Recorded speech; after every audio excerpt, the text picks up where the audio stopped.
Students at the University of Sioux Falls prepare for the H1N1 virus. Students are raising money for an interim class and meet the new resident directors on campus. All this and more coming up next on College Week. Live from the Jeske Fine Arts Center on the campus of the University of Sioux Falls, this is College Week. With Aaron Heinert, Stephanie Chmielewski, and sports with Michelle Jacobs. Good morning, I'm Aaron Heinert. And I'm Stephanie Chmielewski. Thanks for joining us.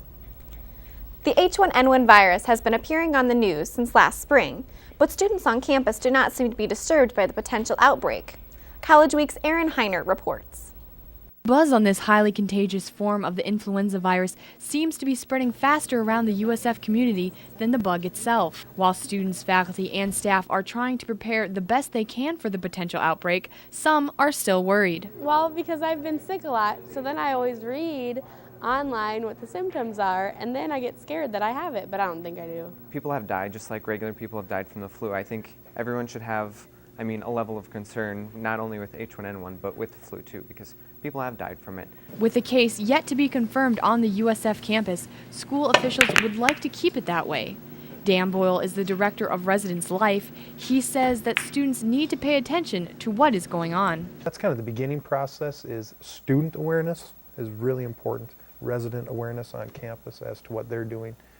And then the second thing that I think we're asking students to pay attention to each other, if they notice that someone else has those symptoms, and letting each other know. So it's new for all of us, but we believe that's the best thing to pay attention to themselves and then let us know as Residence Life staff as soon as possible. As several cases have been identified in the Sioux Falls area, an outbreak is a definite possibility. In preparation, the school has established a quarantine room in Patterson Hall. The one bedroom is on the 3rd floor of the dorm. It is equipped with 2 beds and medical provisions in case a student becomes ill. Chris Kenyon is a freshman at USF and is unsure about the need for the room. I think it's a little unnecessary too, but I don't think we would need it at all. The main symptoms that students need to look for to keep themselves out of quarantine is a high fever, sore throat, runny or stuffy nose, body aches, headaches, and other signs of the normal flu. Students should seek immediate medical attention if they are vomiting persistently, have shortness of breath, or are experiencing dizziness. As far as prevention goes, students are simply using normal hygiene practices. I wash my hands and drink lots of water and try to stay away from people who are sick. You gonna get one? I have gotten the flu shot, but I'm not going to get the H1N1 vaccine. But I have been tested for the swine flu and I don't have it. For USF College Week, I'm Aaron Heinert. It's always been said that a small act can change the world. USF senior Tina Spade is contributing her part by assisting in the organization of a work night at the Avera Living Center. At the work night, those who attended packaged fortified rice and soy protein meals that provided 6 servings of food each. The production goal was 20,000 meals. Many volunteers around campus came to the event. Spade says that this was an opportunity to get your hands dirty, work with your friends, and have a great time, all while serving the Lord. The temperature is dropping, and for those without shelter, this is a serious problem. Students on the campus of USF are trying to make winter season a little easier by making fleece blankets for the homeless. On October 29th at 8 o'clock, students will gather in Sullivan Hall's 3rd floor lounge with the goal of creating 100 new blankets for the homeless of Sioux Falls. The only necessary tools to bring are a pair of scissors and a heart willing to serve. Coming up after the break, we'll see how the new resident directors are settling in at USF. We'll be right back.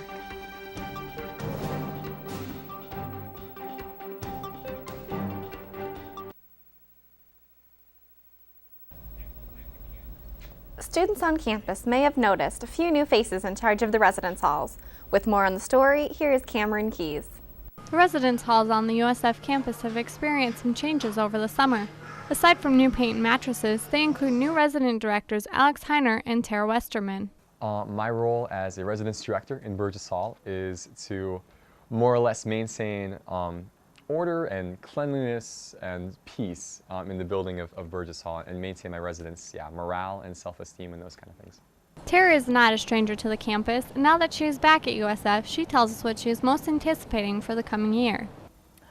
I am looking forward to getting to know my resident assistants better and developing myself as a disciplinarian, because I've never had to be the person that people go to when they get in trouble, so that's new for me. Transitioning into college life is not always easy. We interviewed freshman Cougar Nathan Schlatter about life in Burgess. I'm liking it so far, very masculine, very rowdy, like a prison room, but it's nice. It's a good prison. Clean walls, nice water fountain.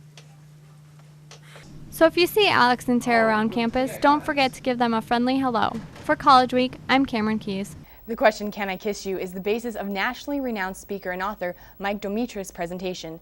Last year, Domitris spoke on USF campus and was such a success that he is returning to the Sioux Falls community. Domitris' message promotes awareness for domestic abuse victims and looks at the boundaries that exist in relationship. This time, he gave the speech at Augustana College in their back alley at the Morrison Commons. All were welcome to attend this humorous but revealing look into the world of dating. The first stage production of the year has wrapped up last week at USF. Shakespeare's A Midsummer Night's Dream showed in the Jeske Fine Arts Center. This well-known play received a modern makeover by being set in the early 1960s. Students on campus are raising money for a once-in-a-lifetime trip to the country of Ecuador. College Week's Lexi Vogelar has the story. Every year, USF students get the opportunity to study abroad over interim. This year, a group will be heading to Ecuador. Diane Vandenover tells students what they can expect. J-Term in Ecuador is a study abroad language immersion experience. The students who go to Ecuador live with host families. They attend language school about 4 hours a day, and the rest of our time from about noon on is for activities, for exploring the city, getting to know the people of Ecuador, and so we have a wonderful time, and students learn a lot about Spanish language while they're there. To help cut costs for those going on the trip, coffee mugs are being sold to raise money. We needed a project that was useful. Nobody likes to sell anything that isn't a good value. So this is a great value. I know I personally saved hundreds of dollars last year. You save about $1 every time you buy a cup of coffee. So it's useful to the people who buy it. These were donated to us, and Java City graciously cooperates with us so that people who buy this mug for $5 get 74-cent brewed coffee refills all year long. And also having the support of this particular corporation, Core Trust, supporting our effort, that all kind of guided us toward this particular project. For students to go for J-Term in Ecuador, 3 weeks, homestay, language school, the cost is running at $3,300, which includes airfare, school, homestay, 2 meals a day. For College Week, I'm Lexi Vogelar. Coming up next, Lavelle Jackson gets up close and personal with head football coach Kaylin DeBoer on Crosstalk. We'll be right back.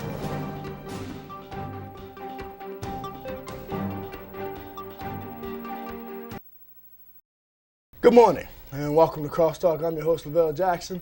Today I'm sitting down with head football coach Kaylin DeBoer. How you doing, Coach DeBoer? I'm pretty good. Thanks for having me on. Oh, no problem. Now we're going to jump straight into it.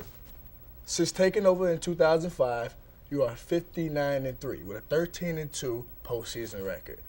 How have you managed, you and your coaching staff, managed to keep this program at such a high level? Well, I think it's not just me. It is certainly, like you said, the coaching staff has been consistent ever since we took over in 2005, and I refer to it as we most of the time. In fact, all the time, because it's a group effort, and we've been fortunate enough to have a lot of great players come in through our program, guys that are excited about playing at a high level, guys that are got a lot of guts when it comes to crunch time. And they've made our life pretty easy over the last 4 or 5 years. Now, schematically speaking, do you guys come up with a new game plan every week, or is it the same game plan, speaking offensively, of course? Well, a lot of it is based off the same concepts, but we just try to mix things up. We find the formations, a few new wrinkles that will work, against the opponent we're facing and what they like to do defensively. We also try to make sure we keep them off balance with different types of whether it's motion shifts and things like that. So I'd say the concepts are the same, but the game plan will certainly change. Now, you talk about game planning. You got a defensive coordinator, Chuck Morrell, that is outstanding. Let's talk a little bit about him. Tell me what your thoughts are about him going into a game. Well, first of all, we've been coaching together since 2000. He's been running the defense, and really I've been able to manage the offense. And together, I think we truly understand the positions that each other likes to be in. And there's no one I feel more comfortable about than having him on the opposite side. Especially with a couple little lead, a couple touchdown lead. We're going to be feasting on opponents, and that's where he likes it. But going into each and every game that the defense is going to be sound. They're going to know what to do when they need to attack, and they understand how to play when they got to be a little bit more conservative. Now, you say you guys have been together since 2000 coaching. Now, you played with Chuck Burrell in 1996 for the national championship. Let's talk a little bit about that. You've won a championship as a player in '96, championship as a coach in 2006, and championship as a coach again in 2008. What are your expectations for this season? Well, I think, when you're talking about, Coach Morrell and myself on the staff, there's also a few other coaches that have been through many of these championship games, and I think that experience, again, gives you confidence when you've been together, gives you confidence that you can put guys in the right position, and also, we feel like we got the right guys to run and execute our plans. But this season is certainly one that we're going to remember already with the big win on Saturday, and we feel like we got a lot of the same guys from last year's championship team, and it always takes a few breaks as you're going through their postseason, especially. And guys making plays at critical times. There's a fine line between a team like ours and a team that is a quarterfinal or a semifinalist. Now, let's talk about the big game, UND, big monumental win. Congratulations on that again, Coach. Let's talk about play-by-play, not necessarily play-by-play, but how you felt going into that game, how you felt during the game, and how you felt after the game.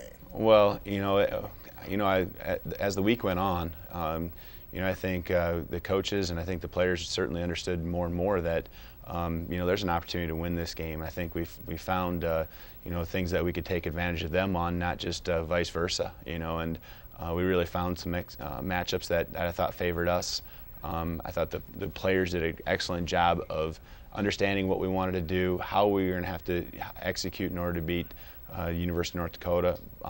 And then probably the biggest thing, though, when you go to a new venue, a new place, especially up there in North Dakota, is your composure. And I thought our guys were so composed. Friday night was good to get a walkthrough at a new place. And Saturday, when the lights turned on and the crowd was cheering, our guys came through, and it was exciting to see their emotions, but also just see how composed they played. Okay. Now, we're about to wrap this thing up, but before we wrap this thing up, Coach DeBoer, you were an all-state baseball player in high school. Yeah. Well, I came here, and they didn't have baseball, but actually when I came here, I got a chance to play quite a bit of baseball, and it was an opportunity I really enjoyed, and actually led to another opportunity afterwards to go to Canton, Ohio, and play with a team similar to the Canaries. Really? Yeah. That is impressive. One more thing, World Series, who are you taking? Well, I probably would pick the Yankees, but all my friends are Yankees fans, and so I got to go with the Phillies. All right. Thank you very much. Yeah, thank you. For Coach DeBoer, I'm Lavelle Jackson. Tune in. Got Michelle Jacobs for sports. Thank you.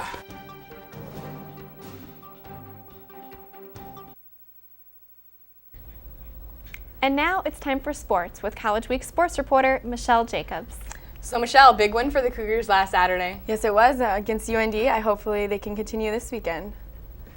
Last weekend, the University of Sioux Falls traveled to Grand Forks, North Dakota to take on their first ever NCAA Division I opponent. The Cougars got to work right away as senior Lavelle Jackson returned the opening kickoff for 39 yards to start things off. For the first score of the game, Lorenzo Brown found tight end Scott LeBrun to give the Cougars a 7-0 lead over the Fighting Sioux. With the ball in their hands, the Cougars were once again able to score as Brown threw to receiver Brad Tylan for a 12-yard touchdown. With the help of field and passing interference, the Cougars were able to score again. This time, Brown found receiver Alex Anderson for a 32-yard score. Again, the Cougar offense went to work to get more points on the board with a 36-yard run and a 32-yard pass. The Cougars would score one more time in the game. This time, Brown would score himself, rushing the ball for 5 yards to the end zone. USF ran the clock out with a couple of kneel downs, giving the Cougars the victory in front of the largest crowd to witness a USF game. The 28-13 win also extended USF's win streak to 21 games. USF will play today at the USF Sanford Sports Complex at 1 p.m.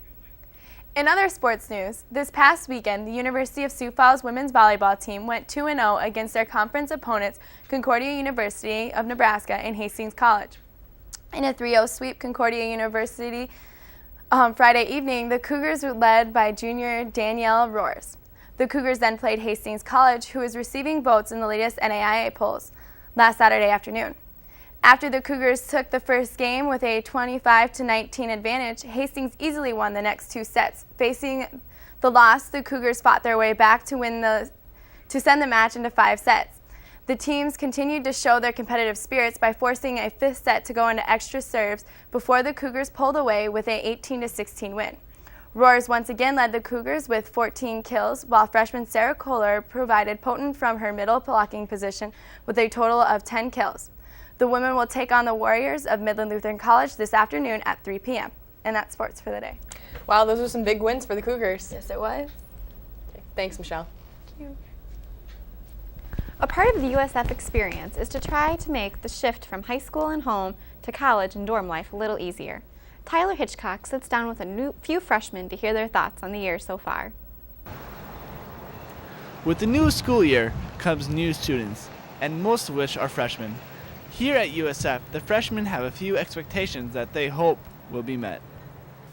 To get a good education and to have fun with some new people, meet new people.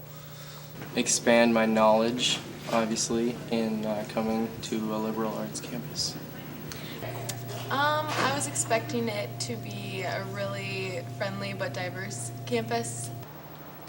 Although classes have only been going on for a little over a month, the students can already reflect on their personal experiences. I've learned a lot, and I feel that even in some of the classes that I've taken, I've learned a lot about myself, and with being surrounded by several other Christian people and even others that aren't, I can help witness to them. My classes that I'm taking are pretty easy. I'm not at challenge as much as I'd like to be, but that's okay. Dorm life can be difficult to get used to, but the transition has been easy for the USF freshmen. I guess the biggest change would be not having my own bathroom. Other than that, I love it. Burgess is a great place for guys too, because it's different from other dorm rooms too. I've noticed, because everyone leaves their door wide open. You can walk in, meet anyone. It's a really great place to start out, especially as a freshman guy. My dorm was really hot the first week. I really missed my air conditioning. Good. My mom and dad were both ready to let me go, and I was ready to leave. So I get to go home about every weekend, so it's not that much different. I shared a room at home, so it wasn't that big of a deal, but I don't know. You have to get used to not being annoyed by certain things by other people and stuff, I guess. Just get along with everyone. For College Week, I'm Tyler Hitchcock. And that wraps up another edition of USF College Week. I'm Stephanie Chmielewski. And I'm Erin Heinert. Have a great day.